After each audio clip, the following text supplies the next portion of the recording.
Well, I think many of you might already be aware of this overall work. The issue is that technology is holding the pen of history right now. What I mean by that is if 2 billion people every day, more than the size of Christianity, are jacked into Facebook, for example, and YouTube, and that these products are not neutral, but because of their stock prices being changed to how much human attention can we extract from society, it creates this race to the bottom of the brainstem, this competition for attention that determines increasingly the outcomes of everything we're seeing in society. Because people check their phones 80 times a day, from the moment you wake up in the morning and you undo your alarm to the moment you go to bed and you set your alarm. Elections, children's development, mental health, our culture, our values are increasingly shaped by technology. And it comes into conflict with the social fabric. Across every layer, it's very much like, Paul, being the previous speaker, is the perfect person to be after, because this is kind of a form of climate change. This is not about addiction. It's not about being hooked to your phone.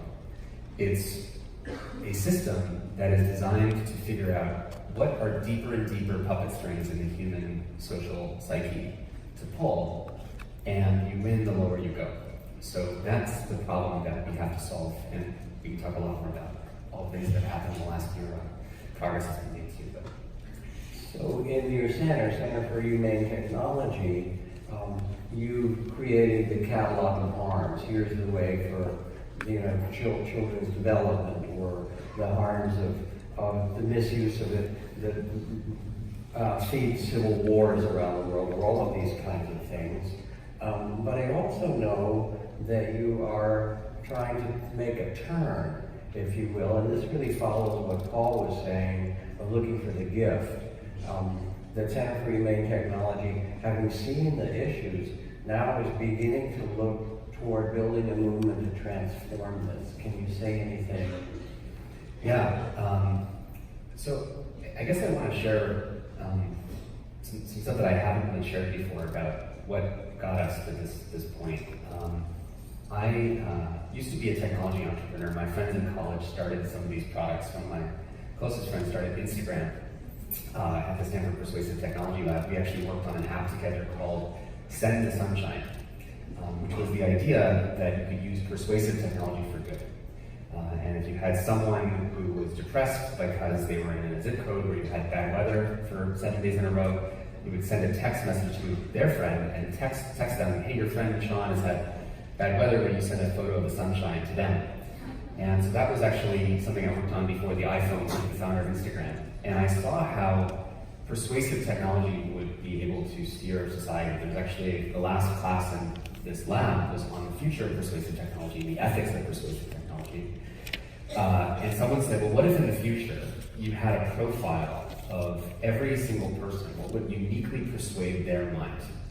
Do they respond to signals of authority? Do they like Jack Kornfield? If you said Jack Kornfield said something is true, would they feel more likely to believe it?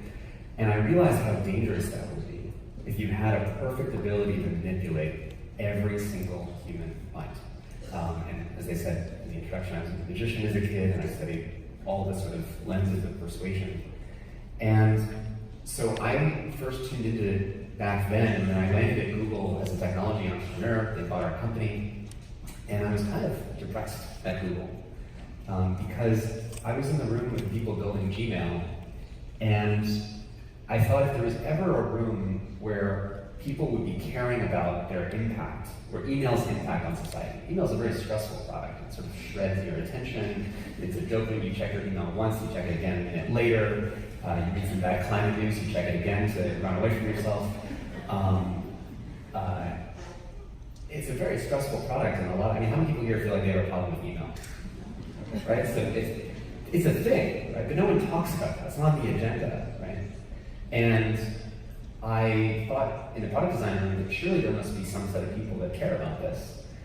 But then, if there was ever a room, it would have been this room, because this is the Gmail team. This is the people building the products. And there wasn't that conversation happening. And I, stories been told, but I made this presentation. I actually went home every night from work around 6, 7 p.m. and I worked on it for about 3 or 4 hours every night for about a month. And it was about how never before in history have, a billion people's thoughts, attention, choices, relationships been shaped by 50 designers, engineers in Silicon Valley. This was back in 2013. I was very nervous. I was really lost at Google. I didn't know what I was doing. And I didn't know whether this presentation would have an impact, but I released it, it went viral, and I sort of informally got this role as a design ethicist, because no one had ever figured this out. What does it mean to ethically shape 2 billion people's thoughts? And I saw increasingly as I studied deeper, this is just game theory, everyone's caught in this race for attention, they can't not do this, YouTube has to get people's attention. If they let go, then Facebook's just gonna swoop in, so they're caught, they're all bound. It's not that there's evil, bad people, but they're caught by this race. And in seeing all this, I just wanna say, there were probably 2 years that went by when I had almost no idea what to do. It's amazing that so much of this conversation has transformed. There's been a lot of huge accomplishments we can probably talk about, but there were literally days or weeks where I felt like all I did was check my email and read Wikipedia. And I say that because I had no idea. It's like, imagine you see climate change, you see this huge thing, like this is gonna affect attention, mental health, depression, showing kids infinite evidence of their friends having fun without them. We've never before done that. We've just created a world where now 100 million teenagers, it's never been easier to see infinite scrolling evidence of your friends are having fun without you. Right. Look what we did for the world. Wiring kids together into social pressure, social management, reputation management. They liked, my friend Susie liked that photo, but she didn't like this one, but I saw her like that other friend's photo, that guy, and what if she doesn't like mine? All of that reputation management is this just ridiculous thing we've thrown on the backs of these young people. Anyway, in seeing all of this, the way that you would see climate change, right? It's easy to get distracted by one issue, like addiction, or hooked to our phones, or another issue, mental health, what we're doing to kids' mental health, or elections. But when you see it all together, it's like connecting, the coral reefs and the species lost in the Amazon and the hurricanes and the wildfires, and saying there's actually a common force that's driving all that. And upon seeing that, I felt incredibly hopeless because there really wasn't much support. Which is why I was saying, I would spend weeks inside of Google, sometimes just answering emails and just saying, once you see this big thing, what do you do? What do you do? If you saw that, right? I had no idea, and I tried for 2 years inside of Google to try and change some things. I didn't get very far. And I decided in January 2016 to leave and to create a public conversation. And I had no idea what that would look like. I didn't know what it meant to say, we're gonna launch a movement, or how do you do that? I was trained as a product designer, product engineer, computer scientist. I didn't know anything about social movements. And, there was what I want to communicate is just the many years in which almost nothing happened. Like 4 years, basically. Until, I think the thing that really kicked off was 60 Minutes. I was on 60 Minutes in April 2017. And, that really woke the whole world up to what was called brain hacking or persuasive technology, and the fact that it's not by accident, it's by design. And that happening after the election of Trump and the Russia stuff that came out, I think just exploded this issue into the popular culture. But what I want to get, communicate to all of you is just how hopeless it felt for years. And how when you're in the present experience of hopelessness, not briefly, but for years, how you also couldn't see things that are happening now. Because, go ahead. So in a way, you're a whistleblower, which is a really hard role to hold. I've tried to connect you with Daniel Ellsberg, who's very sympathetic to whistleblowers, to make this connection. Yeah. So you carry that weight. You were depressed. You tried to do it without any compadres with people. Then all of a sudden you're invited into the halls of power it becomes a public conversation. We have to look at what technology is doing, what AI will do, and so forth. But then you said, a phrase we've heard elsewhere, that there really aren't adults in the room, that you can go to Congress and talk to people, and they don't understand. So what do you do? You talk about amusing ourselves to death and so forth. Is it possible to get people to understand? How does this move from having taken over our lives to be transformed when there aren't adults in the room? What have you found? Yeah, not to wallow in the dark stuff, but it's a real. I want to get to the positive, but I did say this last year too. We found ourselves in the Senate Intelligence Committee when I first started the investigation of Russia. I've met the former Secretary of Defense. I've met heads of state. I was at the Macron event in France last year, and you're with all these people, and from a distance you think, oh my God, these majestic buildings, these suits, there's power, and then as my friend Michael Murphy, the founder of Esalen, says, when you walk into the halls of power, you realize that whole thing's held together with Scotch tape. And why would people in positions at the Pentagon or the Department of Defense know anything about how social media's nooks and crannies can be manipulated? And then you realize that we and our friends are some of the best people that we have, and that's an enormous responsibility. and then that's the hardest part. And then the good part is, so all of you who work so hard to try and change the world to when you want it to be, you suddenly find yourself in a position where you can change it. And that creates now this whole wave of pressure to say, the waves are coming, grab your surfboard and jump on a wave. Because